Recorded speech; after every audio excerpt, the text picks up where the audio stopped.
이번 사태에 대한 미국 내 비판 여론이 고조되면서 책임자 처벌을 위한 수사도 속도를 내고 있습니다. 미 연방검찰은 트럼프 대통령을 선동 혐의로 기소할지 검토 중이고 공화당 내에서조차 탄핵론이 고개를 들자 트럼프 대통령이 결국 백기를 들었습니다. 워싱턴으로 가보겠습니다.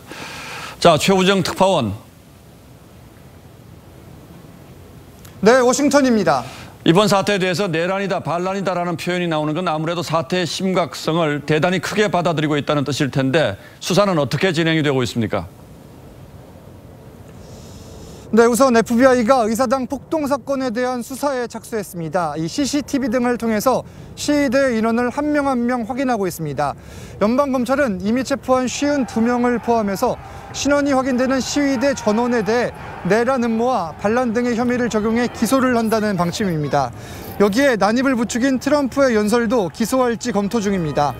공화당까지 앞장서 탄핵을 요구하고 있는데 상황이 이렇자 사면 초과에 몰린 트럼프는 결국 백기를 들었습니다. 평소와 달리 차분한 목소리로 질서 있는 정권 이양을 보장하겠다 이렇게 발표를 한 겁니다.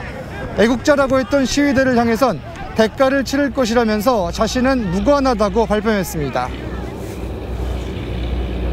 My focus now turns to ensuring a smooth, orderly, and seamless transition of power. This moment calls for healing and reconciliation. 예, 트럼프 풀 죽은 모습이 아주 이색적이군요. 트럼프의 임기가 2주도 채 안 남았는데 탄핵이 현실적으로 가능한 겁니까? 네, 트럼프의 임기 앞으로 12일 정도가 남았습니다. 그런데 차오 교통장관과 디보스 교육장관 그리고 백악관의 국가안보보좌관 등 고위 관료 5명이 이미 사표를 냈습니다. 이 정도 상황이면 스스로 물러날 법도 한데 트럼프의 성향상 그렇지 않을 것으로 보이면서 불명예 퇴진을 시키자 이런 이야기가 나옵니다. 우선 탄핵은 상하원 통과 등의 절차를 따라야 돼서 현실적으로 쉽지가 않습니다. 수정헌법 25조를 발동시켜서 당장 직무를 박탈하자 이런 이야기도 나옵니다. 대통령의 직무 수행이 어렵다고 판단할 경우 부통령이 권한을 넘겨받는 조항인데 타락한 대통령은 12일 동안이라도 있어서는 안 된다 이런 의미입니다.